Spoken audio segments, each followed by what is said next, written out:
Assalamualaikum warahmatullahi wabarakatuh. Bagaimana kabarnya anak-anak saleh dan saleha? Insya Allah masih tetap sehat dan selalu bersemangat ya. Alhamdulillah, hari ini kita akan mulai belajar kembali, dan sekarang kita akan memasuki pembelajaran di tema ketiga, subtema 2, pembelajaran kelima.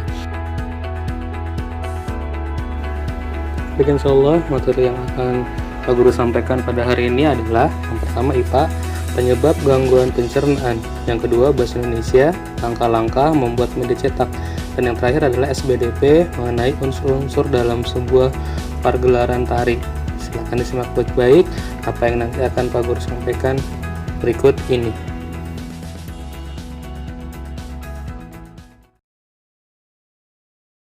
Baik anak-anak, sekarang kita mulai ya. Yang pertama, penyebab gangguan pada organ pencernaan manusia.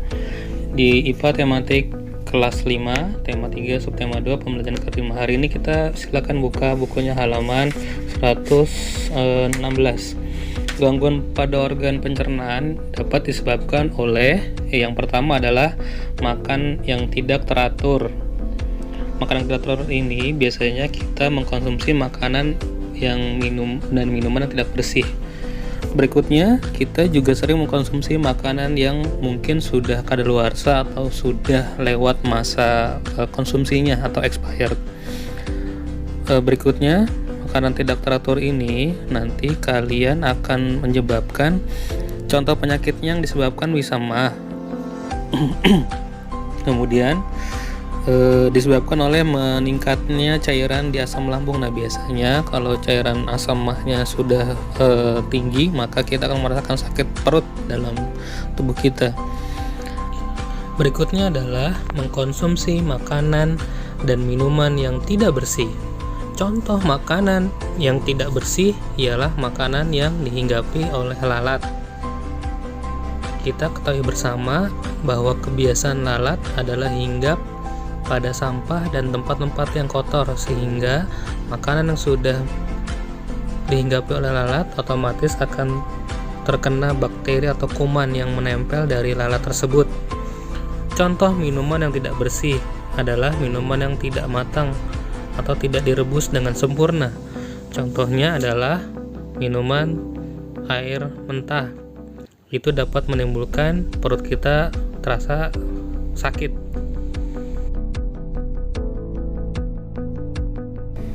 Berikutnya adalah mengkonsumsi makanan yang telah basi. Mengkonsumsi makanan yang telah basi ialah makanan yang telah terkontaminasi oleh bakteri, virus, atau jamur, dan ini bisa menyebabkan kita sakit perut. Ciri-ciri makanan yang telah basi atau kadaluarsa ialah yang pertama, dia akan beraroma tidak sedap, yang kedua berlendir, dan yang ketiga berubah warna, dan yang terakhir jika termakan oleh kita maka berasa asam. Agar makanan tidak cepat basi, maka kita bisa mengawetkan dengan bahan alami atau disimpan di lemari pendingin.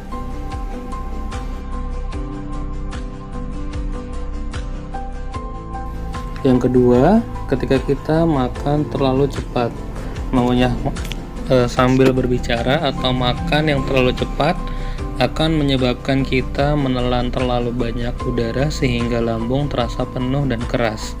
Ini juga dapat menyebabkan gangguan pencernaan pada perut kita. Yang ketiga adalah kita makan makanan yang tinggi lemak. Biasanya makanan yang tinggi lemak dicerna sangat lama dalam sistem pencernaan sehingga membuat lambung bekerja keras untuk melumatnya.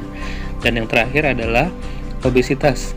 Kelebihan berat badan akan meningkatkan tekanan di dalam perut sehingga asam lambung akan mudah mengalir ke kerongkongan. Itulah beberapa penyebab gangguan pada sistem pencernaan pada manusia.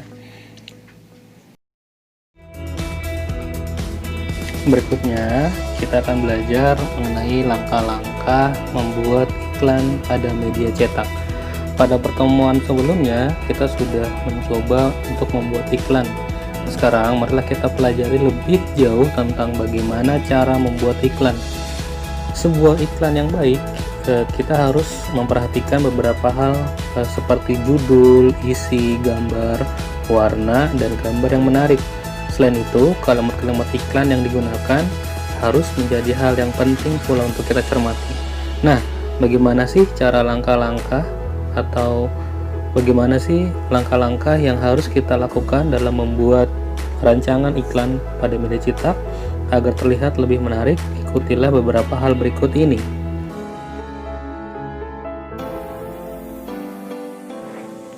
Yang pertama adalah buatlah tata letak atau layout yang sederhana. Layout yang sederhana ini berguna untuk sebagai rancangan awal dalam kita membuat sebuah iklan pada media cetak. Yang kedua, buatlah gambar yang menarik dan kreatif. Di sini gambar yang menarik dan kreatif akan membuat masyarakat itu tertarik dalam melihat iklan yang kita buat. Yang ketiga, tulislah isi iklan dengan menggunakan kalimat ajakan yang singkat dan jelas. Pilihlah kata-kata yang menarik, perhatian bagi si pembaca, dan hindari kata-kata yang dapat menyinggung perasaan orang lain atau menyinggung produk yang lain.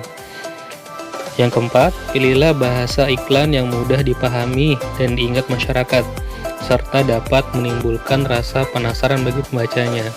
Ini digunakan ketika kita melihat sebuah iklan, maka orang tersebut akan menjadi penasaran untuk membeli atau penasaran dengan produk yang dipasarkan.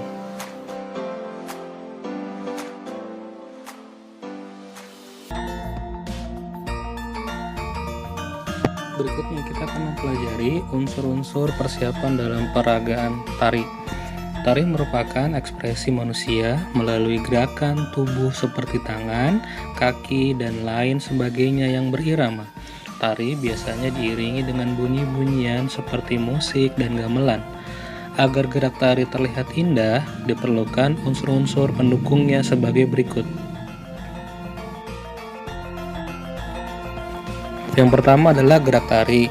Gerak tari merupakan unsur pokok dari sebuah tarian.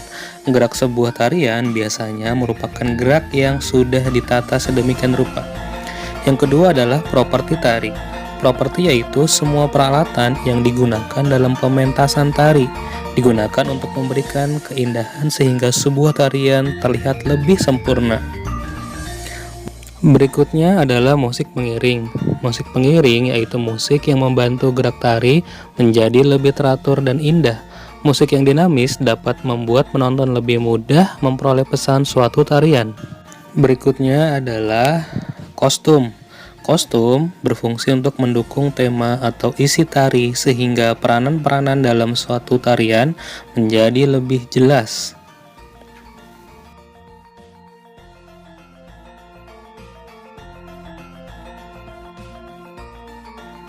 Yang terakhir adalah tata panggung. Tata panggung berfungsi sebagai pendukung yang membantu menciptakan suasana yang terkait dengan konsep tari agar terlihat lebih hidup.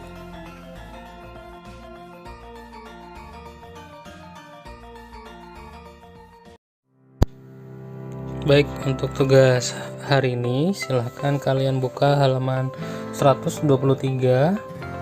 Di situ ada kegiatan 2, menjawab pertanyaan. Silahkan tulis jawabanmu di buku tulis kalau tidak muat. Kemudian di halaman 124 tabel ayo rumuskan. Silahkan kalian sebutkan nama tarian dan properti yang digunakan pada tarian tersebut.